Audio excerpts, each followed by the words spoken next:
qui vit et qui règne pour l'éternité. C'est parce que le peuple d'Empédas a vu, Seigneur, ton amour. Il a vu ta présence autour de lui. C'est pour ça que ce matin, à ce nombre, nous nous réunissons à l'hôtel d'Empédas pour t'élever, pour te magnifier, pour proclamer ta gloire, notre Dieu, notre Père. C'est vrai, notre Dieu, notre Père. Les églises sont fermées, mais l'église que nous sommes ne sont pas fermées. Et c'est une occasion que tu nous donnes pour te chercher, pour rentrer dans ton intimité, afin de recevoir de toi. Ce matin, comme à l'accoutumée, nous voulons remettre ce moment entre tes mains. Nous voulons que tu t'élèves, oh notre Dieu, pour que Seigneur, je diminue. Parce que la Bible dit que c'est toi qui es le meilleur enseignant. Ce matin, nous avons un mot à l'endroit de tous ceux qui nous écoutent tous les jeudis, afin qu'une parole, Seigneur, soit libérée à leur faveur. Une parole, Seigneur, les délivre, Seigneur.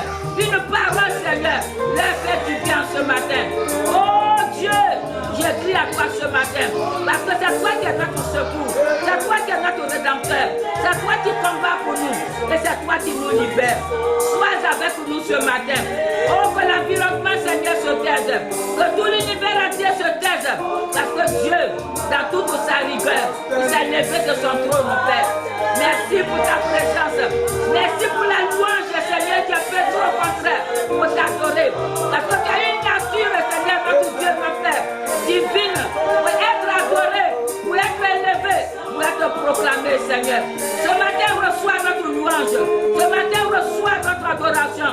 Reçois nous-mêmes, oh, votre gloire, comme une offrande de bonne odeur qui monte, Seigneur, jusqu'à tes narines, jusqu'à ton autel. Merci de nous recevoir. Merci de disposer ce temps. Que ton nom soit élevé à jamais. Au nom de Jésus, nous avons prié. Amen.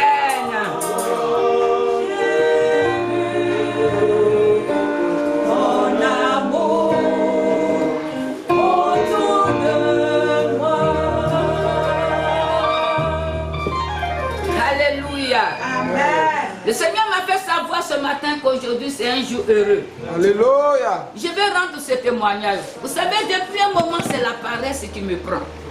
Et j'ai dit à l'équipe du jeudi que ce jeudi-là, on ne verra pas du direct. Et j'étais couché. Et puis, nous nous sommes retrouvés dans une grande salle, mais peu de personnes.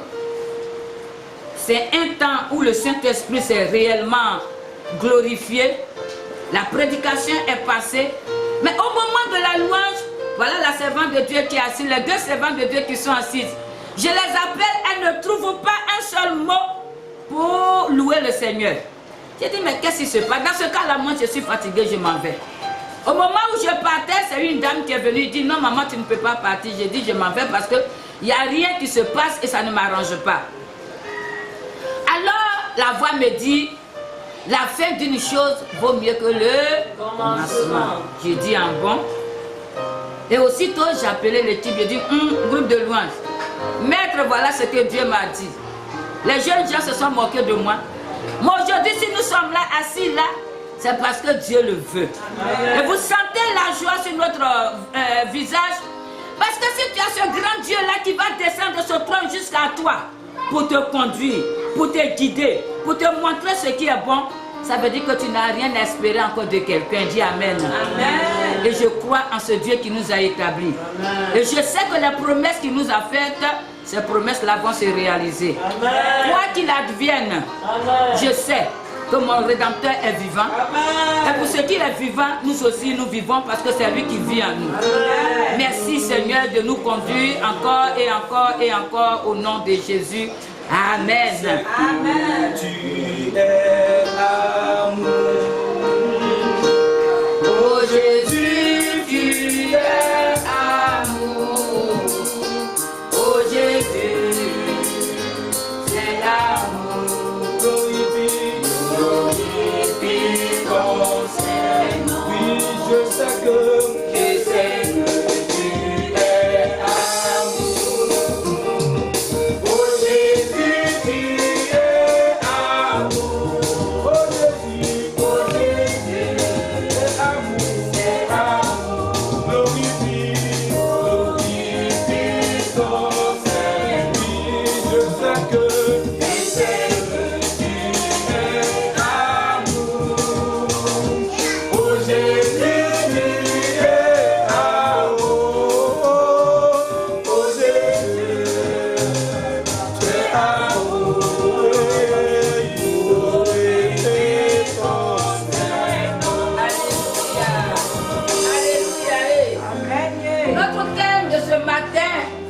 c'est un homme, un appel et une onction. Dis amen.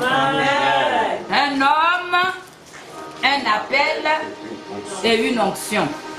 Nous allons introduire notre enseignement par le psaume 139 du verset 13 au verset 15. Et il dit ceci: c'est toi qui as formé mes reins, qui m'as tissé dans le ventre de ma mère. Je te loue de ce que je suis une créature si merveilleuse. Tes œuvres sont admirables et je le reconnais bien. Mon corps n'était pas caché devant toi lorsque j'ai été dans le secret, tissé dans les profondeurs de la terre. Je n'étais encore qu'une masse informe, mais tes yeux me voyaient, et sur ton livre étaient inscrits tous les jours qui m'étaient destinés avant qu'un seul d'entre eux n'existe. Alléluia. Au travers de ce psaume, nous voulons dire que l'homme que tu es, quoi que tu fasses, quoi que tu sois aujourd'hui, c'est ton Dieu, ton Créateur qui t'a tissé dans les reins de ta mère. Il te connaît plus que jamais. Amen. Alléluia. Amen. Et comme je l'ai dit tout à l'heure, le thème c'est un homme, un appel, une onction. Nous allons essayer de comprendre l'homme, la définition de l'homme. L'homme, c'est quoi? L'homme, c'est qui? Nous n'allons pas rentrer dans les détails de la conception jusqu'à l'accouchement, mais nous voulons prendre l'homme en tant que l'homme, au moment où l'homme a été l'homme et que Dieu peut appeler et à qui il peut donner une onction. Amen. Alors l'homme, d'une manière générale, le dictionnaire dit que c'est l'être mâle ou femelle, vivant en société, caractérisé par une intelligence et développé par un langage articulé. Donc d'une manière générale, l'homme c'est celui qui peut se retrouver comme nous sommes là et qui a une intelligence pour savoir que ça c'est bon, ça ce n'est pas bon, et aussi qui peut parler comme nous sommes en train de parler et chanter. Dis amen. Amen. Alors en latin on pourrait te dire l'humanitus. L'humanitus c'est quoi? C'est l'être d'une nature humaine. Quand on parle de l'être, on va te parler l'être en tant qu'animal, l'être en tant que tout ce que tu peux t'imaginer. Mais ici, on dit qu'il est d'une nature quoi? Humaine. Donc il est homme, il est humain. C'est le caractère de ce qui est humain. Donc un humain est un être doué de raison. En général, Dieu t'a créé avec une intelligence, doué de toutes les facultés pour pouvoir agir en tant que l'homme. Ça c'est d'une manière générale. Maintenant dans la Bible, quelqu'un va prendre Genèse selon Genèse 2, le verset 7. Dieu a créé le premier homme au 6e jour de ses activités, qu'il façonna à son image et à sa ressemblance. Et la Bible dit avant de l'animer de son souffle. On va comprendre tout à l'heure. Et c'est cet homme que Dieu appelle pour une mission spécifique en lui donnant une onction pour accomplir cette mission. Nous allons lire Genèse 2, le verset 7 qui dit quoi? Il dit l'Éternel Dieu façonna l'homme avec la poussière de la terre. Il insuffla un souffle de vie dans ses narines et l'homme devint un être vivant. C'est vrai que si je dis à quelqu'un, cesse de te glorifier, cesse de t'attribuer un quelconque honneur. Parce que c'est à l'instant même où nous sommes en train de parler, si Dieu t'arrache son souffle, tu n'es que poussière et tu retournes où? Tu retournes à la poussière. C'est vrai que l'homme que Dieu a façonné, l'homme à qui il a donné son souffle, il a donné une intelligence, n'est pas sur la terre au hasard. Tu n'es pas là pour rien du tout. Comme nous le disons souvent, ta mère pouvait t'avorter, ou bien tu pouvais passer comme ça. Mais si Dieu a voulu que tu vives et que tu aies cet âge-là jusqu'à cette heure-ci, ça veut dire que Dieu a un intérêt à toi. Amen. Mais quelles sont les dispositions que tu as pour montrer à ce Dieu que réellement il a un intérêt à toi? C'est de cela que nous allons parler maintenant de l'appel. Alléluia. Amen. De l'appel. Dieu ne cesse d'appeler l'homme à participer à son dessein d'amour. À cause de l'amour que Dieu a pour l'humanité, la Bible dit qu'il a envoyé son Fils unique pour mourir ou à la croix de Golgotha comme un brigand. Pour tous ceux qui ont eu l'occasion de voir la passion du Christ, c'est la réalité. Ce n'est pas une fable, je le répète à chaque instant. Parce qu'il y a des personnes qui ne croient pas jusqu'à ce jour à cette œuvre rédemptrice qui a fait qu'aujourd'hui nous sommes formés, nous sommes une grande famille qui nous réunit chaque jeudi en nombre réduit parce qu'habituellement à cette heure-ci, il n'y a plus de place pour les uns et les autres. Mais aujourd'hui, compte tenu de la situation que nous vivons, j'ai dit tout à l'heure que l'église c'est nous-mêmes. Dans ta chambre, tu es l'église. Au dehors, tu es l'église. Parce que là où tu te tiens et que tu invoques Dieu, la Bible dit qu'il est là, il est présent. Alléluia. Et tout ce que tu dis, il t'entend. Il n'a pas besoin que tu sois entre les quatre murs pour l'invoquer. Tout ce que Dieu désire, c'est sa communion avec toi. L'intimité. Parce qu'à l'heure où nous sommes là, nous sommes dans la présence de Dieu. Alléluia. La présence de Dieu, maman, nous sommes nombreux.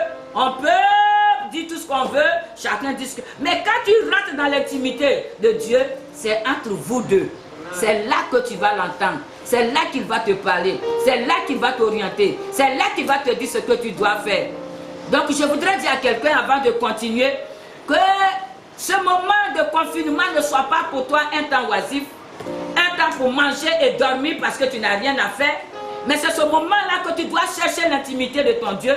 Chercher à savoir qu'est-ce qu'il veut de toi, qu'est-ce qu'il veut de ta famille et ton ministère si tu en as. Même pour ceux-mêmes qui se disent qu'ils ne croient pas à tout ce que Dieu fait, je vais dire à quelqu'un que tu n'es pas sur la terre pour rien. Alléluia. Donc l'appel, je vais dire tout simplement que on va prendre 1 Samuel 3, du verset 3 au verset 10. 1 Samuel 3,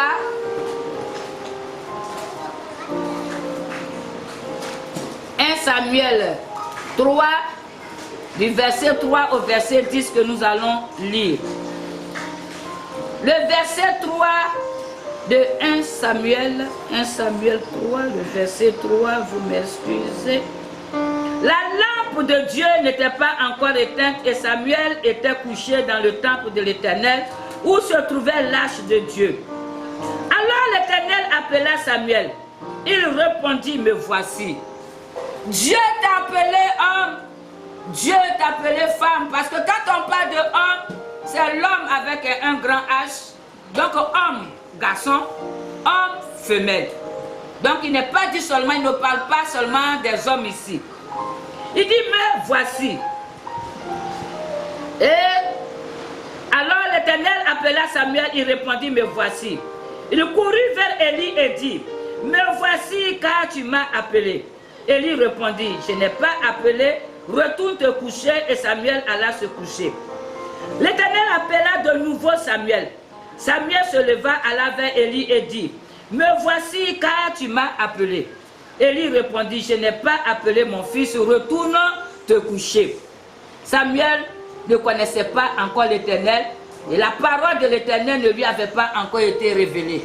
D'ailleurs, en ce moment, la parole de Dieu était rare. Et il était un jeune enfant. Il ne pouvait pas distinguer la voix de l'Éternel à la voix de son père, Élie, son père spirituel qui est couché là. Le verset 8, il dit, l'Éternel appela de nouveau Samuel pour la troisième fois. Samuel se leva, alla vers Élie, dit, me voici, car tu m'as appelé. Élie comprit alors que c'était l'Éternel qui appela l'enfant. Et lui dit, il dit à Samuel, va te coucher. Et si l'on t'appelle, dis, parle Éternel, car ton serviteur écoute, dis Amen. Amen. Et Samuel alla se coucher à sa place. Alléluia. Il dit, va mon petit, va te coucher. Si l'on t'appelle, parle Éternel, dis, parle l'Éternel, car ton serviteur écoute. Combien de personnes aujourd'hui, sur cette terre, Dieu a appelé et qui ont refusé cet appel. La Bible dit qu'en son temps-là, le petit Samuel était au service d'Élie. Il n'avait jamais entendu la voix de l'Éternel, il entend une voix.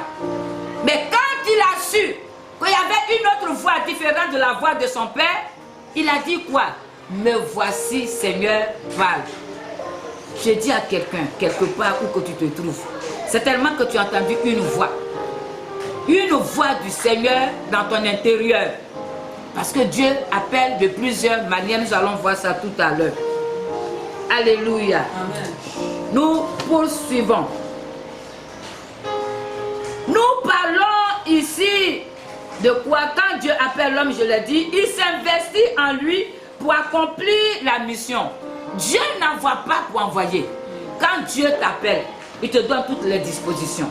Il te donne les moyens. Moyens physiques, moyens financiers, moyens spirituels. Tout ce dont tu as. Et il s'investit en toi, comme il a fait avec Moïse en Exode 3, verset 10. Exode 3, verset 10 dit ceci. Maintenant, Dieu dit à Moïse, maintenant vas-y, je t'enverrai vers le Pharaon et tu feras sortir d'Égypte mon peuple, les Israélites. Nous connaissons l'histoire de Moïse et son appel.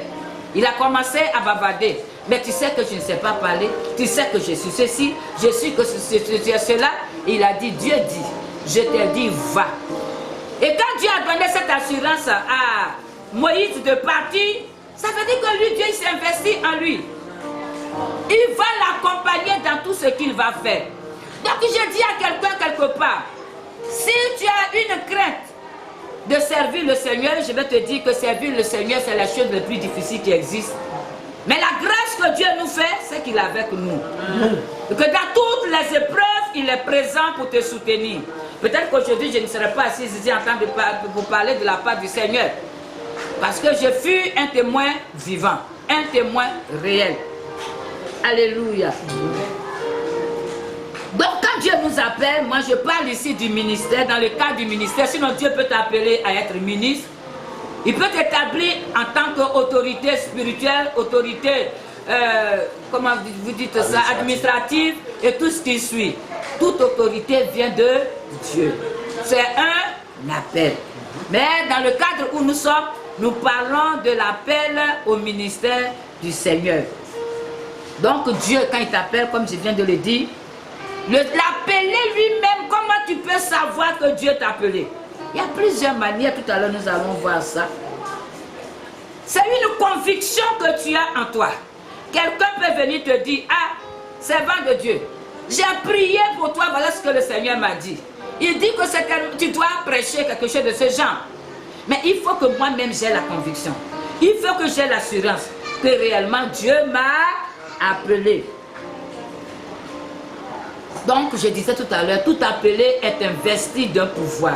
Et quand tu es rassuré que Dieu t'a appelé, alors ce pouvoir t'est donné. Et je le dis tout le temps dans mes prédications, le Père il est assis dans les cieux. Son Fils est assis à sa droite. Et les deux ont délégué leur pouvoir, leur autorité à chacun de nous pour pouvoir exercer ce ministère.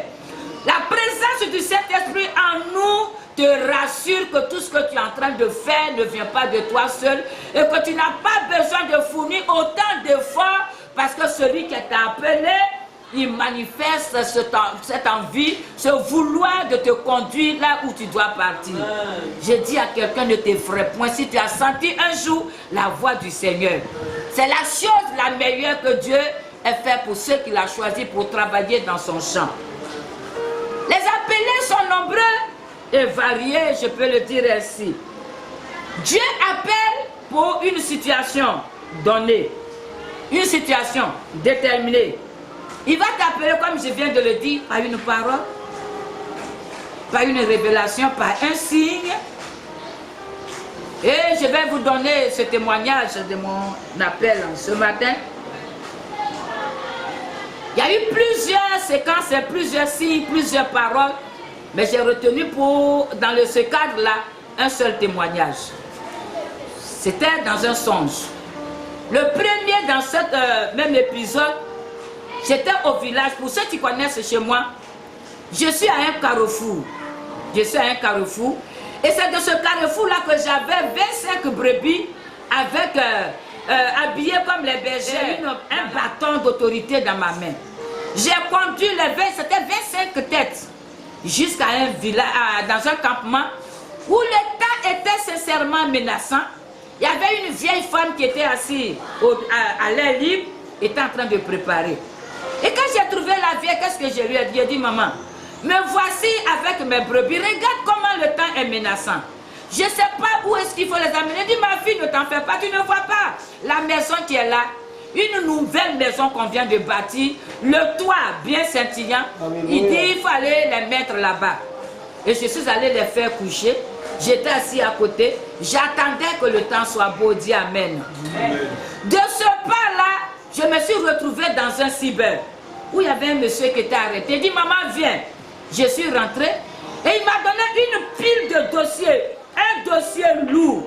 Et il m'a dit, maman, il faut aller les traiter.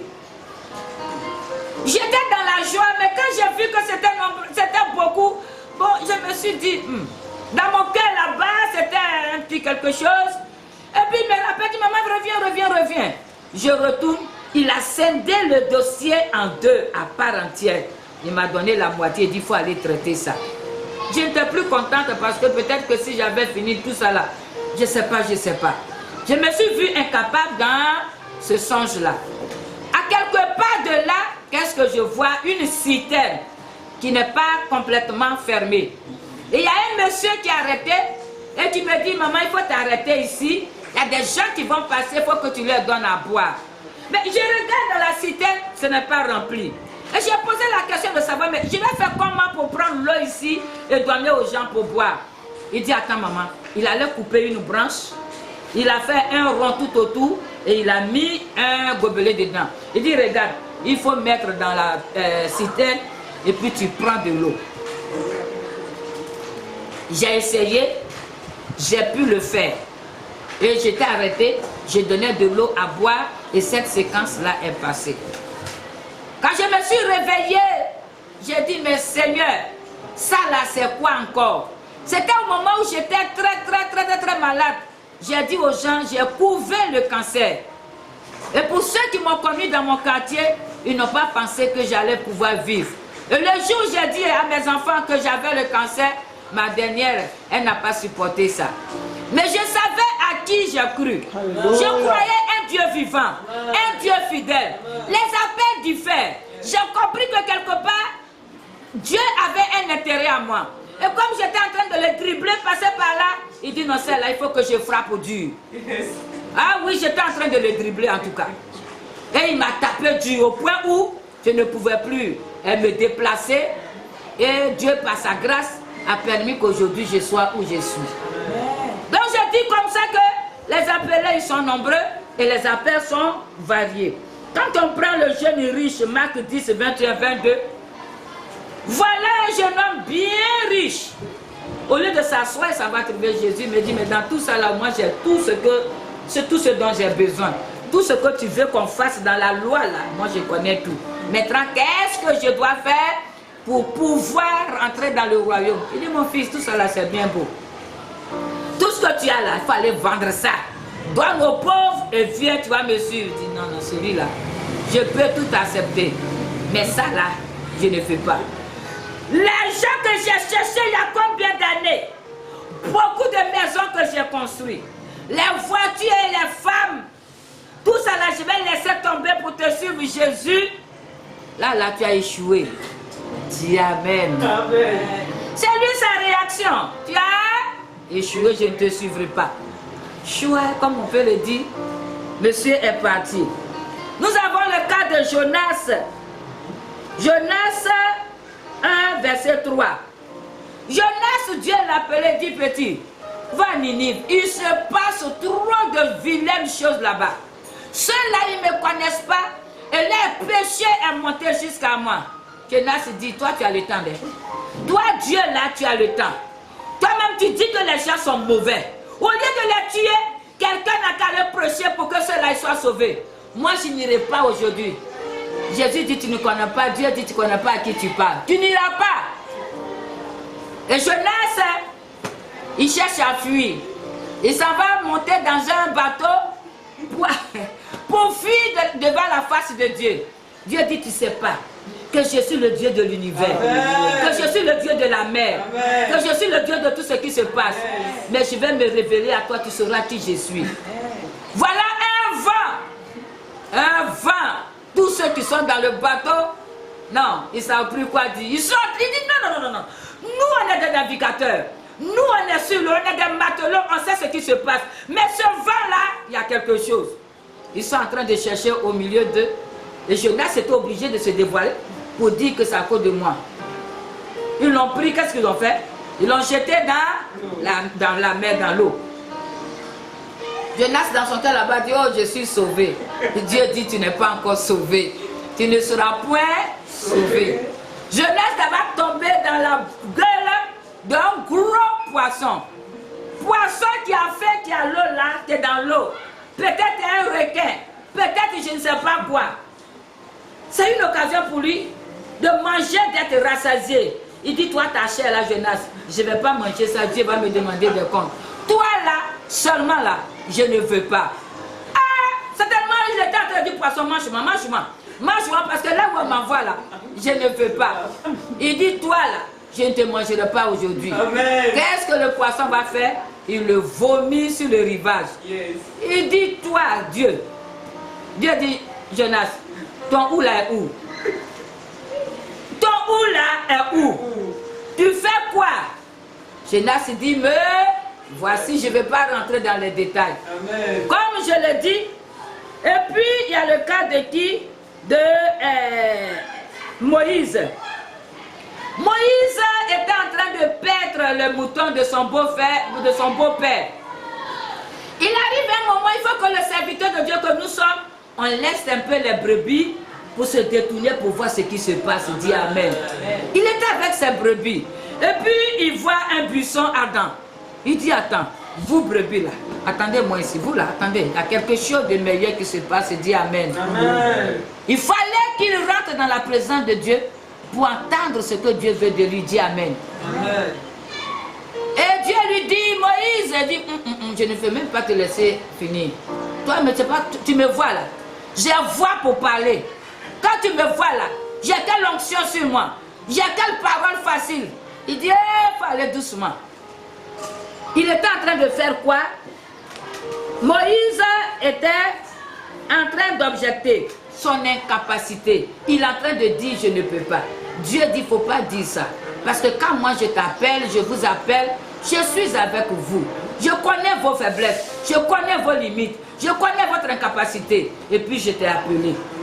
Quand tu prends le cas de tout ce que Dieu a appelé, Pierre, il était un pêcheur de poissons. Dieu dit non, il faut abandonner ça, je ferai de toi un pêcheur de poissons, d'hommes plutôt. Lévi, c'était l'un de Matthieu. C'était l'un des voleurs. Il était assis, il dit, c'est vrai, tu as beaucoup volé l'argent, là, c'est beaucoup maintenant. Lève-toi, tu vas me suivre. Amen. Mais c'est ça. Donc, pour le cas de Moïse, c'est Exode 3, le verset 12. Pas fini. Moïse a compris que de tout ce qu'il avait à faire, il n'avait pas d'effort à fournir. Il allait, il accomplit la volonté du Seigneur et il a conduit le peuple de Dieu jusqu'au jour où lui-même, ayant combattu le Satan et tout ce qui suit, Dieu dit non, non. C'est vrai que tu as désobéi, mais ton corps ne sera pas pour Satan. Ton corps ne sera pas vu parce que tu as trouvé du grâce devant nous. Les gens croient qu'il avait péché et que non. C'est la grâce que Dieu lui a faite. C'est-à-dire, Dieu a voulu que son corps ne soit pas bafouillé, son corps ne soit pas comme les autres corps. C'est pour ça que Dieu lui-même l'a enterré. C'est ça. Ils ont dit non, il a péché de telle sorte qu'il n'est pas rentré à Canaan, il n'est pas rentré à Canaan, mais il n'est pas né, il n'est pas enterré comme n'importe qui. Amen. Alléluia. Amen. Quand nous prenons le cas de l'apôtre Paul, nous connaissons le cas de Paul.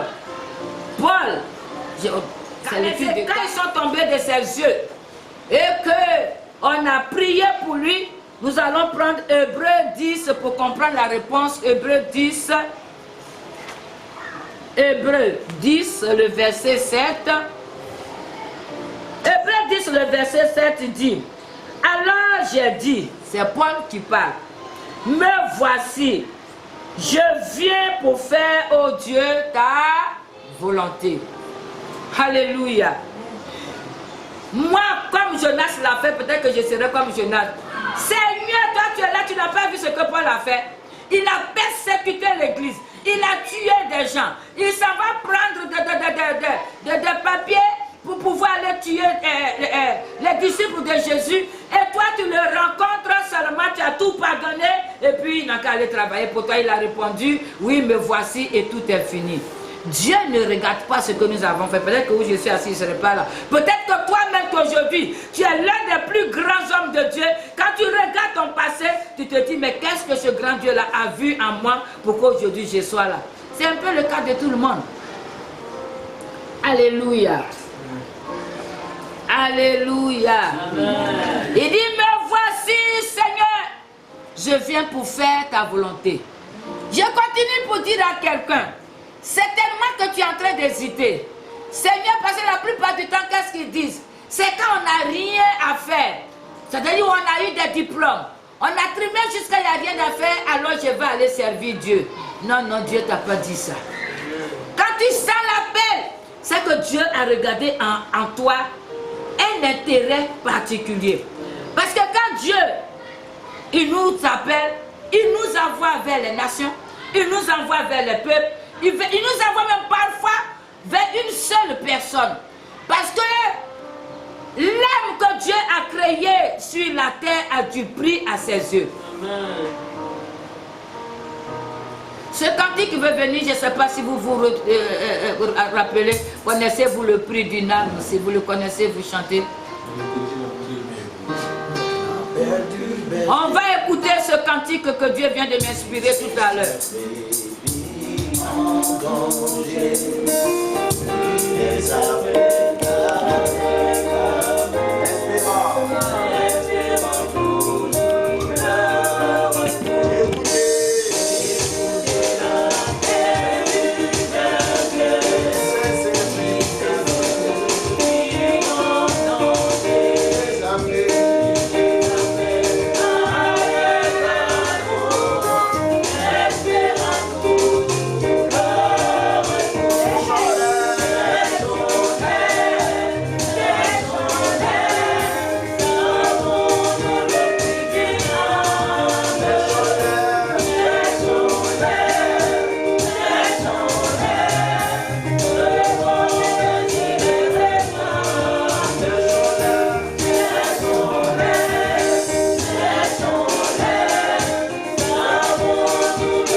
Pour ta présence.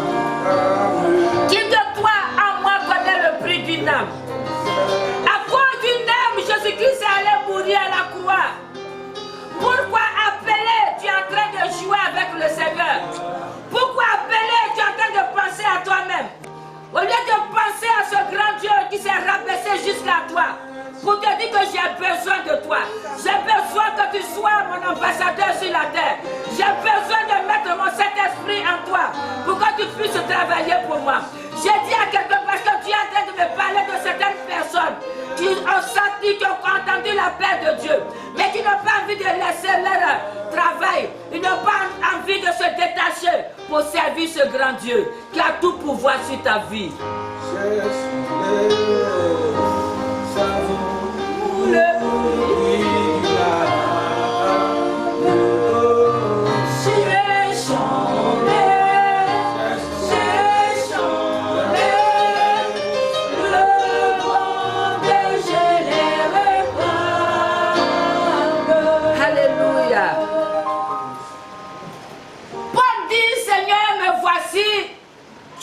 venu pour faire ta volonté. Alléluia. Amen. Nous sommes là ce matin. Toi qui nous attends pour faire la volonté de Dieu. J'ai rendu ce témoignage qu'aujourd'hui, je voulais me donner un repos. Je voulais me donner, je ne sais pas quel est ce plaisir. Mais Dieu m'a dit, tu n'es pas là pour ça, ma fille. Lève-toi, va parler à mon peuple. Lève-toi, s'adresse-toi à tous ceux qui t'écoutent. Parce que quelque chose ce matin, je veux faire pour ceux-là. Je prie pour toi qui m'entends. Qu'une onction particulière te saisit maintenant. Toi, où que tu te trouves, je libère cette grâce d'appeler sur ta vie. Et Dieu, par sa puissance, il va arroser cette semence que tu reçois ce matin, afin que tu te lèves pour servir le grand Dieu. Alléluia. Le cas de figure qui nous est favorable ici, c'est la Sainte Vierge. Elle est la figure parfaite de celle qui accepte la paix de Dieu sans bavader, sans broncher. Elle exprime sa disponibilité devant l'ange Gabriel suivant Luc 1 et 38 que nous allons lire. Luc 1, le verset 38.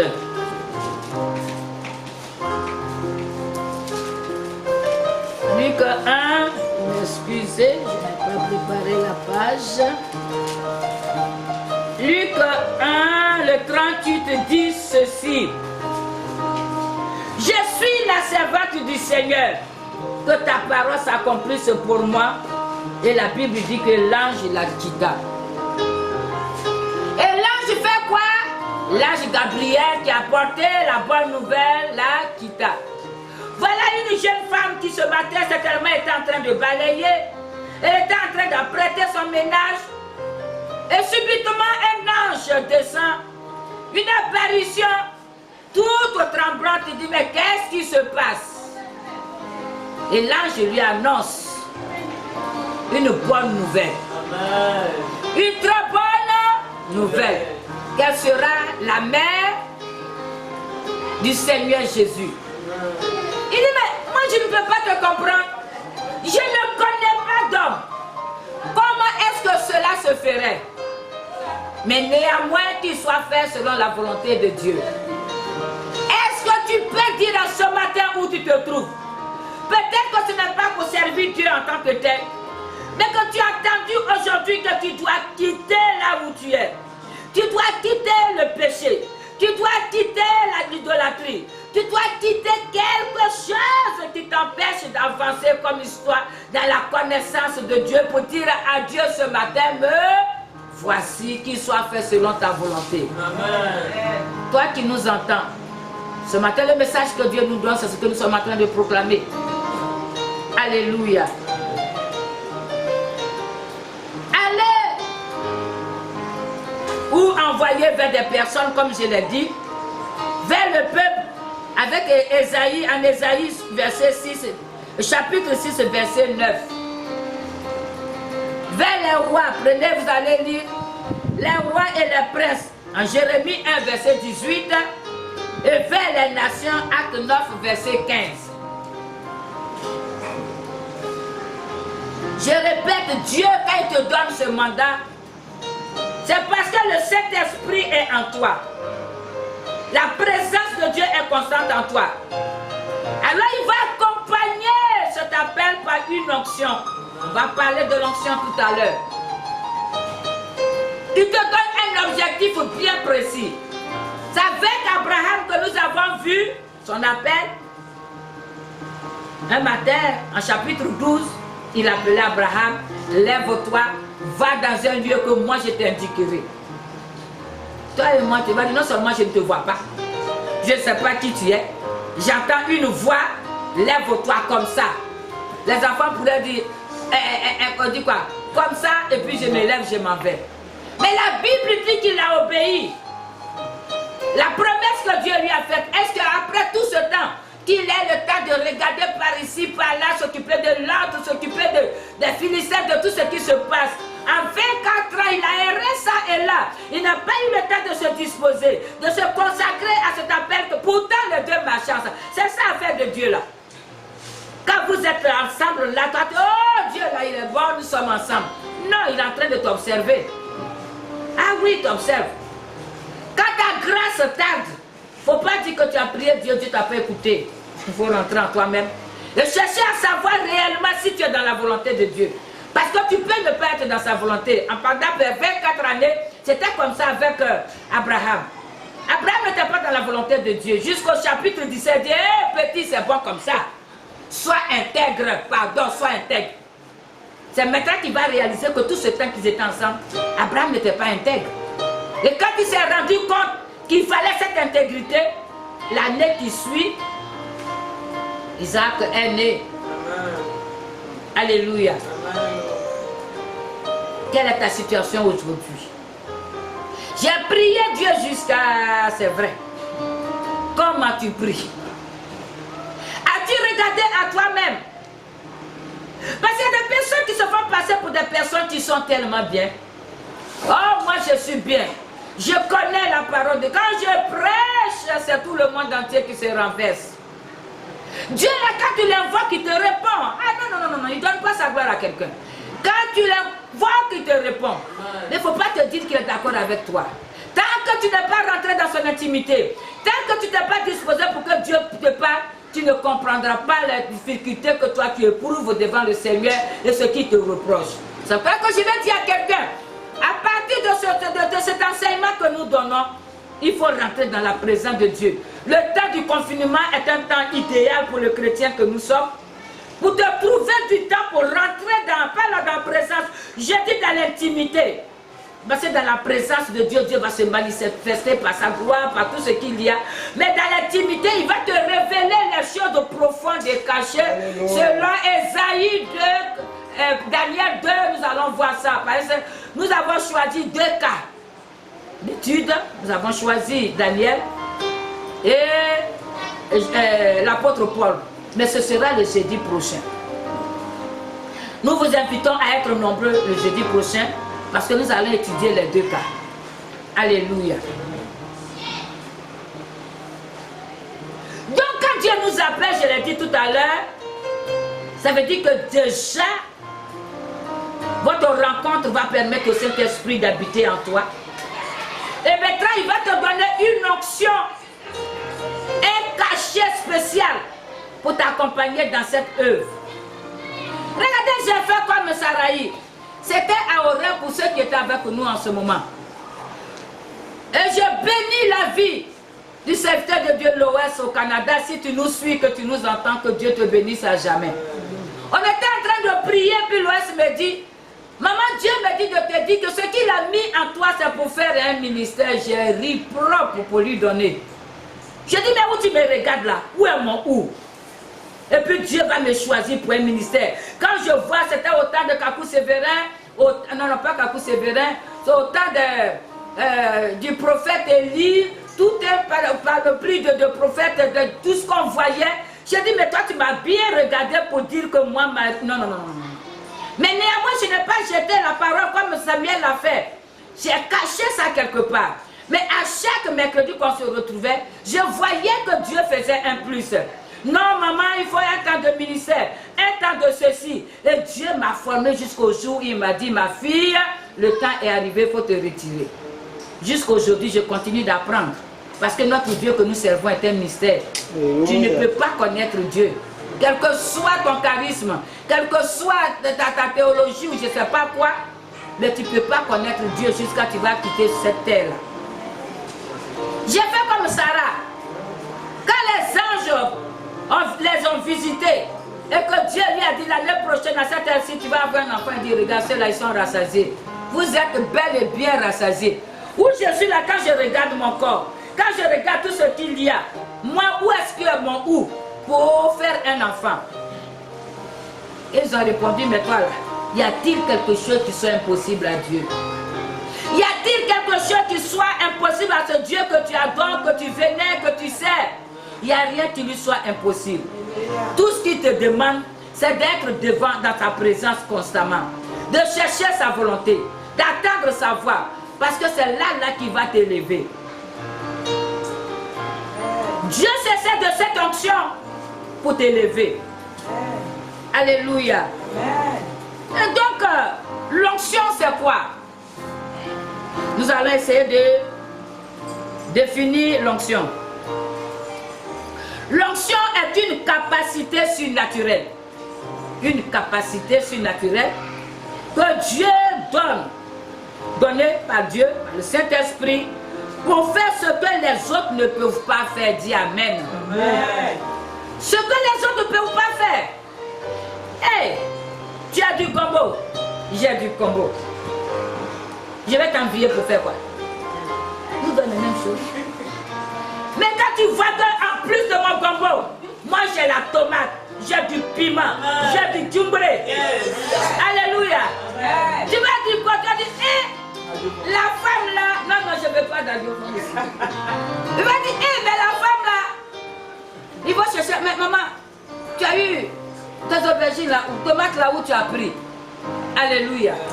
Et c'est ton élévation qui est en train d'arriver. Dieu se sert de cette onction.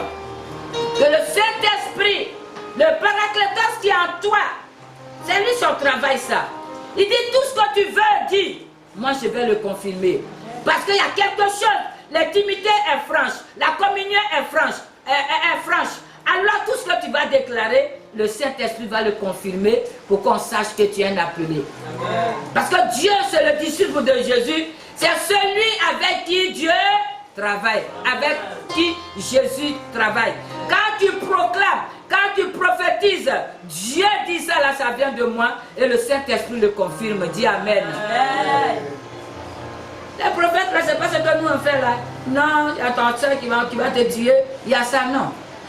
Le prophète, c'est celui à qui Dieu fait grâce d'avoir un esprit ouvert. Amen. Pour lui expliquer l'écriture, les écritures. On va lui annoncer les choses à venir. Nous pouvons parler de Daniel, nous pouvons parler d'Ésaïe, ceux à qui Dieu même a révélé jusqu'à la venue du Messie. Chez nous, on va étudier ces cas-là. Alléluia. C'est un principe actif de l'Esprit de Dieu qui nous revêt pour accomplir la mission à laquelle il nous a appelés. Dieu nous oint en fonction de la tâche qu'il t'a confiée. J'ai dit, on m'a donné un lot de bébés. Il a dit, non, la femme là, telle que je la vois là, elle ne pourra pas, viens ici. Et mon onction a diminué. Peut-être qu'aujourd'hui, Dieu se sait. Mais là où Dieu t'a mis, ma fille, même si c'est petit, il faut exceller dans le domaine où Dieu t'a placé. Amen. Il faut exceller. Parce qu'il ne donne que selon la capacité de la foi qui est en toi. Lui qui t'a créé et qui t'a appelé, il sait ce dont tu es capable. Amen. Il ne va pas te donner un fardeau que toi tu ne peux pas supporter. Amen. Mais qu'est-ce qu'on en fait? Oui, parce que l'autre, quand il prie, le ciel se brise, je ne sais pas quoi dire, moi aussi je vais faire comme lui. Ah non. Même entre nous les prophètes, et les prophètes des nations, réellement, ce n'est pas sur le nom qu'on prend, je suis prophète des nations, non. Mais des gens comme les Jérémie, autres là, ils sont des prophètes des nations. Dieu révèle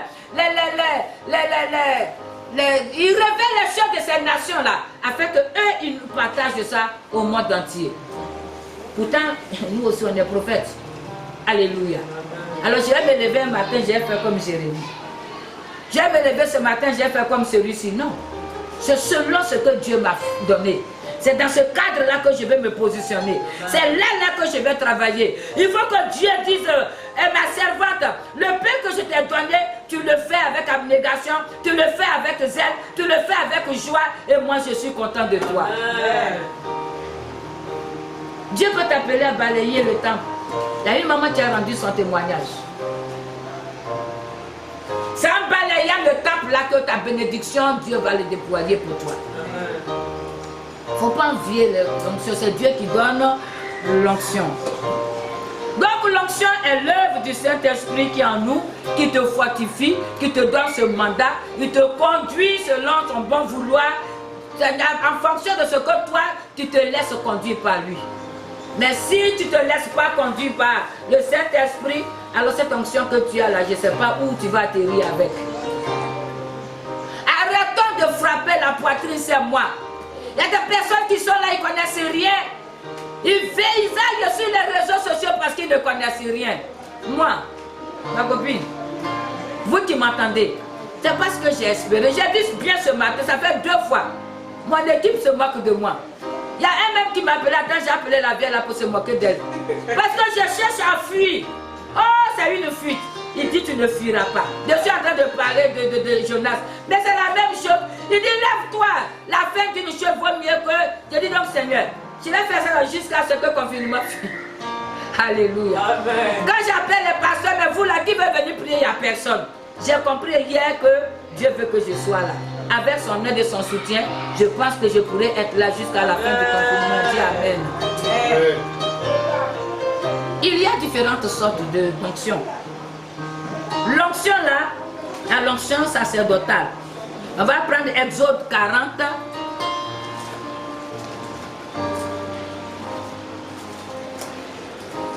Exode 40.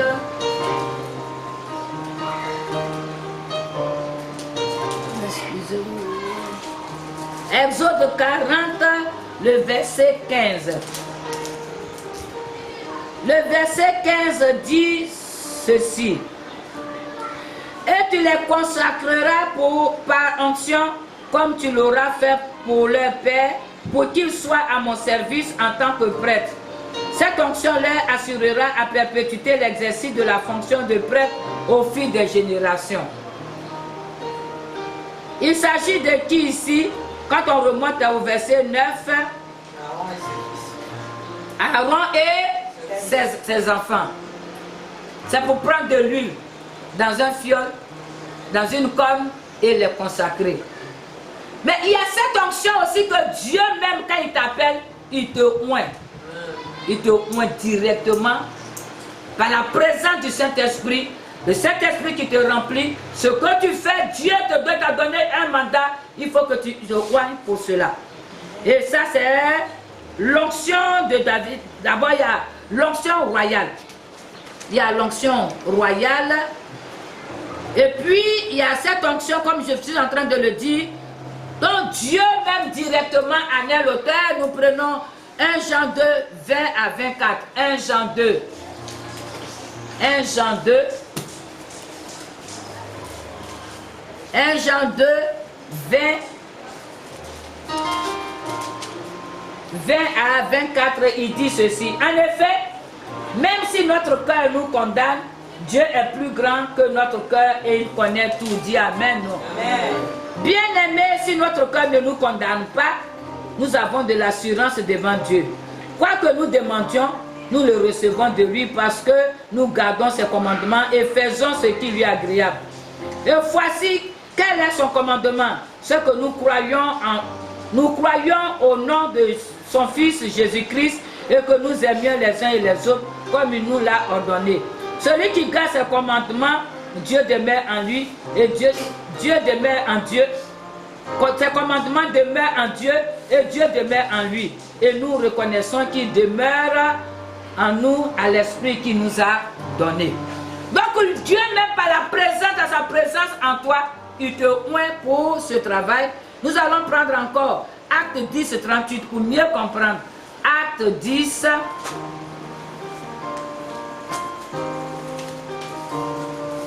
Acte 10.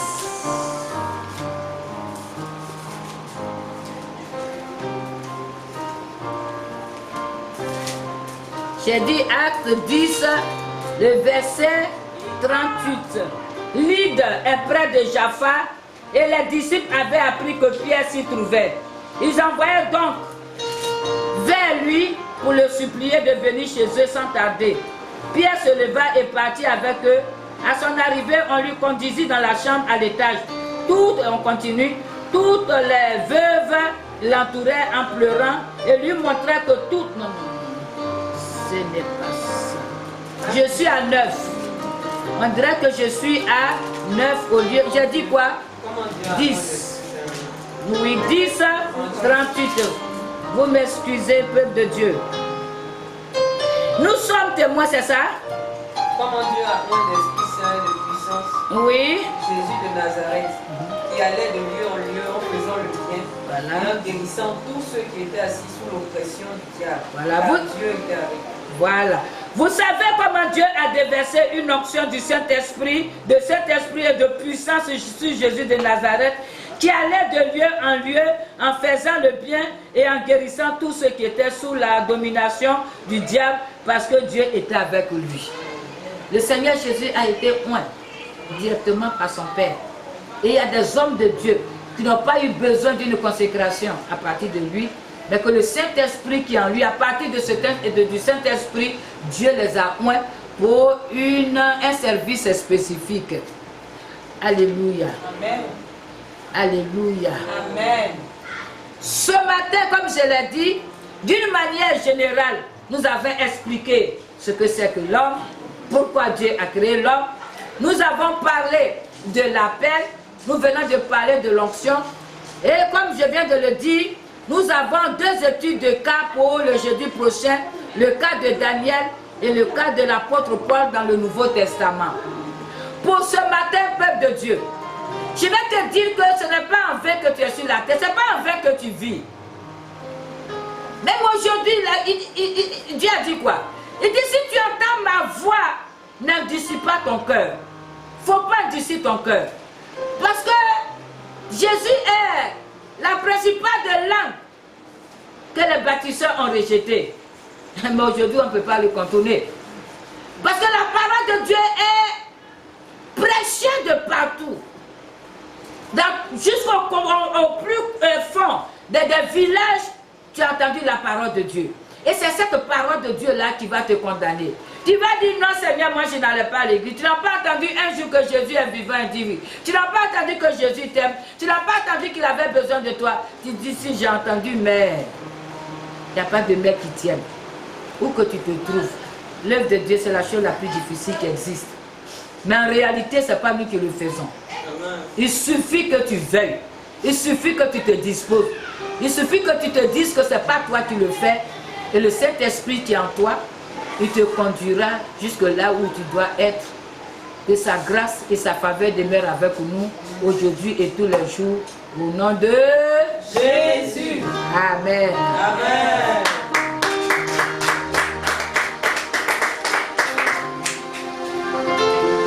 Je proclamerai ton nom.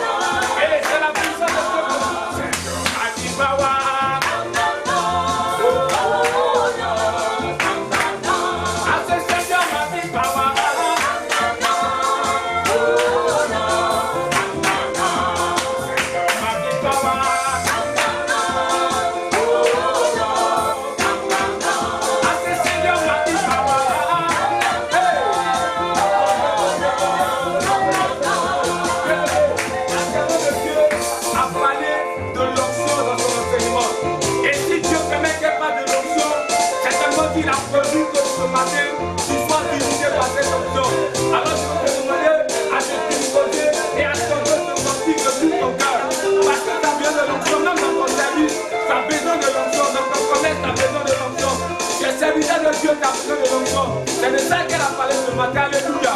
Alors tu sois ton cœur parce que tu vas recevoir cette onction. Et rabat le cœur, c'est le mati power.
base de la parole qu'a annoncé ta servante ce matin.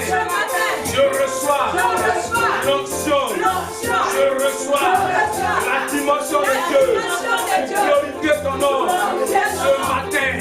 Éternel, éternel, tu as inspiré ta servante de nous parler ce matin de l'onction, mais de l'homme que tu choisis pour manifester cette onction. Ce matin, me voici dans ta présence. Localise-moi, Seigneur, que l'onction du Saint-Esprit soit sur ma vie, dans ma maison, dans mon foyer, dans ma famille, dans mon ministère, dans mon travail.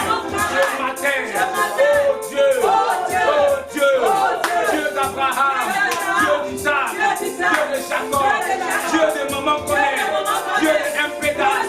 Ce matin, je prie à toi, envoie l'onction sur ma vie, envoie l'onction pour me faire du bien, pour me faire du bien, pour me faire du bien, pour me faire du bien. Pendant que je vais aimer, je reçois la parole de Dieu.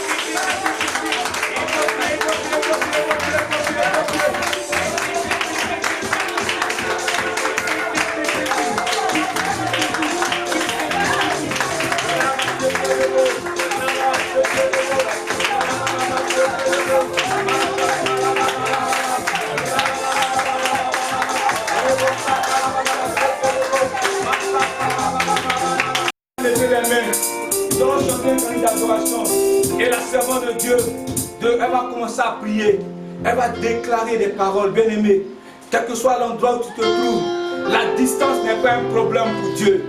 Tu es au Canada, tu es aux États-Unis, tu es en Belgique, tu es en Afrique du Sud, peu importe le pays dans lequel tu te trouves. Alléluia. La distance, cette distance n'est rien pour Dieu. Parce que pendant qu'elle est ici en Côte d'Ivoire et qu'elle élève la voix vers l'Éternel, l'Éternel arrive jusqu'à toi. Amen. Parce qu'il est partout, il est Dieu. Alléluia. Lève simplement la main.